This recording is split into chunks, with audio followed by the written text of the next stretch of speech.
Hello student, आज हम एक थ्योरम प्रूफ करने जा रहे हैं। लास्ट वीडियो में हमने सीआर इक्वेशन पोलर फॉर्म में प्रूफ की थी। आज की थ्योरम की स्टेटमेंट पढ़ती है, let F be analytic function throughout a domain D. अब हमारा एनालिटिक फंक्शन है, ये हमें गिवन है। If the modulus of F of Z, मतलब एफ ऑफ जेड का मॉडुलस अगर कांस्टेंट है, इस कांस्टेंट अगर कांस्टेंट है throughout domain, the F Z must be constant. फिर हमारा एफ जेड भी क्या होना चाहिए? कांस्टेंट होना चाहिए। मतलब आपको बोला क्या गया, अगर हमारा एफ ऑफ जेड, ये तक अगर हमारा एफ ऑफ जेड कांस्टेंट है तो हमारा क्या होना चाहिए? दिस इम्प्लाइज, ये बोल रहा है कि हमें प्रूव करना है एफ जेड भी कांस्टेंट होना चाहिए। तो फर्स्टली हम इसे प्रूफ कैसे करेंगे? बेसिकली जो हमारा एफ ऑफ जेड क्या होता है, वो डब्ल्यू किसके इक्वल होता है और डब्ल्यू किसके इक्वल होता है? यू प्लस आयोटा वी के इक्वल होता है। अब एफ ऑफ जेड को कांस्टेंट प्रूफ करना है। कांस्टेंट मतलब उसकी वैल्यू चेंज नहीं होनी चाहिए। एफ ऑफ जेड को कांस्टेंट प्रूफ करना है तो यू प्लस आयोटा वी को कांस्टेंट प्रूफ करना पड़ेगा, है ना। यू और वी को बेसिकली यू और वी को कांस्टेंट प्रूफ करना पड़ेगा। और यू और वी को कैसे कांस्टेंट प्रूफ कर सकते हैं हम? उसके हमें पता है, अगर इक्वेशंस के किसी उसके एंटिटी के हमारे डेरिवेटिव ज़ीरो हो जाते हैं तो वो कांस्टेंट होते हैं। मतलब किसी भी कांस्टेंट का डेरिवेटिव ज़ीरो होता है। अगर हमारे यू और वी कांस्टेंट बनाना है तो दैट मीन्स हमें उसका डेरिवेटिव कांस्टेंट प्रूफ करना पड़ेगा, मतलब उसका डेरिवेटिव ज़ीरो प्रूफ करना पड़ेगा। तो हम पूरी थ्योरम बस यही करने वाले हैं, कैसे भी करके उनका डेरिवेटिव कांस्टेंट प्रूफ करने वाले हैं।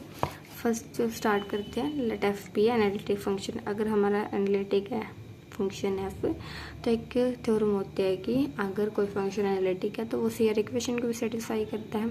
तो this is imply satisfy CR equation. CR equation क्या होता है? U X equal to V Y, equation 1 consider कर दो, और U Y equal to minus V X, equation 2 consider कर लो। अब क्या करेंगे, गिवन हमारे पास एफ ऑफ जेड का मॉडुलस कांस्टेंट है। एफ ऑफ जेड किसके इक्वल होता है? यू प्लस आयोटा वी के। इसका मॉडुलस है तो इनका मॉडुलस होएगा। मॉडुलस कैसे ब्रेक होता है, मतलब कैसे सॉल्व होता है? जो हमारा स्क्वायर रूट लेके हम जो अंदर की ये क्वेश्चन है इनका क्या कर देते हैं? स्क्वायर कर देते हैं। और वो किसके इक्वल है? कांस्टेंट के इक्वल है ना। एफ ऑफ जेड कांस्टेंट के इक्वल है तो हमने सी के इक्वल मान लिया से। अब स्क्वायरिंग बोथ साइड कर लो, या इसका स्क्वायरिंग करेंगे तो स्क्वायर से मॉडुलस कैंसिल नहीं हो, स्क्वायर रूट कैंसिल हो जाएगा। क्या आएगा? U square plus V square equal to C square, है ना। अब क्या करो, इस इक्वेशन थर्ड कंसिडर कर लो और इस इक्वेशन का डिफरेंशिएशन करो विद रिस्पेक्ट टू एक बार एक्स और एक बार वाई। फर्स्ट एक्स के विद रिस्पेक्ट डिफरेंशिएट करेंगे तो ये क्या हमारे पास 2 आगे आ जाएगा, 2u U x plus 2v V x equal to 0। यहाँ से 2 कॉमन आ जाएगा और वो जब यहाँ पे डिनोमिनेटर में जाएगा तो 0 हो जाएगा। तो बेसिकली हमारी फोर्थ इक्वेशन ये आ जाएगी। फिर इसका हमने y के विद रिस्पेक्ट टू डेरिवेटिव करना है ना, तो ये 2 आगे आ जाएगा, 2u U Y plus 2v V Y equal to 0, है ना। यहाँ से भी हम 2 कॉमन ले लेंगे और डिनोमिनेटर में पहुँचा देंगे तो हमारा क्या आ जाएगा? बेसिकली 5 इक्वेशन आ जाएगी एज इट इज़, है ना। अब क्या करो, फोर्थ का एज लिख लो। फोर्थ इक्वेशन हमारी क्या है? यू एक्स के वेरिएबल में है ना, यू एक्स और वी एक्स। तो आप फिफ्थ को भी क्या करो, यू एक्स और वी एक्स में चेंज कर दो। अब चेंज कैसे करोगे? जो हमारी फर्स्ट और सेकंड इक्वेशन इनका यूज़ करके। फर्स्ट और सेकंड इक्वेशन में वी वाई की वैल्यू बता रखी है ना क्या है, और वी यू वाई की भी वैल्यू बता रखी है, देखा। तो वो इक्वेशन फिफ्थ में पुट कर दो इक्वेशन, ठीक है। From equation 1 and 2, U Y हमारा क्या है? माइनस वी एक्स, और यू एक्स हमारा क्या है? V Y. इक्वेशन फिफ्थ में पुट कर दो। तो ये हमारी फोर्थ है बेसिकली। और अगर इक्वेशन फिफ्थ में पुट करो, फिफ्थ इक्वेशन यहाँ पे यू वाई के प्लेस पे क्या लिखना है? क्या हमारा? माइनस वी एक्स, तो माइनस वी एक्स पुट कर दो, प्लस वी वाई के प्लेस पे क्या आएगा? U X equal to 0। तो ये इक्वेशन कैसे बन गई? V U X minus U V x equal to 0। अब दोनों इक्वेशन को लिख लो, फोर्थ इक्वेशन को भी लिख लो, u x plus v x equal to 0। ये हमारी फोर्थ इक्वेशन हो गई और ये मॉडिफाइड इक्वेशन 6 बन गई हमारी। तो यहाँ पे लिख लो आप। अब क्या करो आप,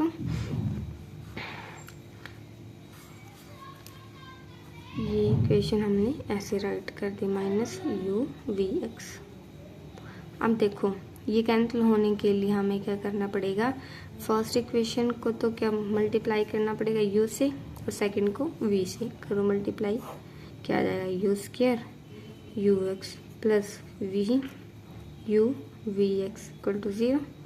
यहाँ पे V square U X minus U V x equal to 0।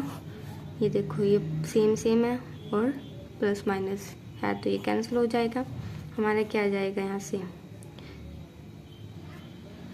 You square U x plus, क्योंकि हमने प्लस किया ना यहाँ पे, V square V square U X equal to 0। यहाँ से यू एक्स हमारा क्या जाएगा, कॉमन आ जाएगा, अंदर क्या रह जाएगा U square plus V square equal to 0। अब इसमें क्या है, यह तो हमारी यू एक्स 0 होगी, ये हमारी यू प्लस वी स्क्वायर होगी, है ना। या तो यू एक्स 0 होगी या U square plus V square 0 होगी। अब हमारी U square plus V square 0 नहीं हो सकती क्योंकि रियल नंबर्स होते हैं ना, लेकिन हमारी यू एक्स 0 हो जाएगी। ऐसे ये क्या हो गया, हमने यू एक्स का पार्शियल डेरिवेटिव 0 प्रूफ कर दिया, है ना। ऐसे ही हम क्या कर देंगे, आगे जो हमारा वी एक्स है वी वाई है उनका पार्शियल डेरिवेटिव 0 प्रूफ कर देंगे। तो क्या क्या लिखेंगे हम, सिमिलरली जो हमारा यू वाई वो भी 0 हो जाएगा, वी एक्स वी वाई वो भी 0 प्रूफ हो जाएगा। तो हमारा क्या हो जाएगा,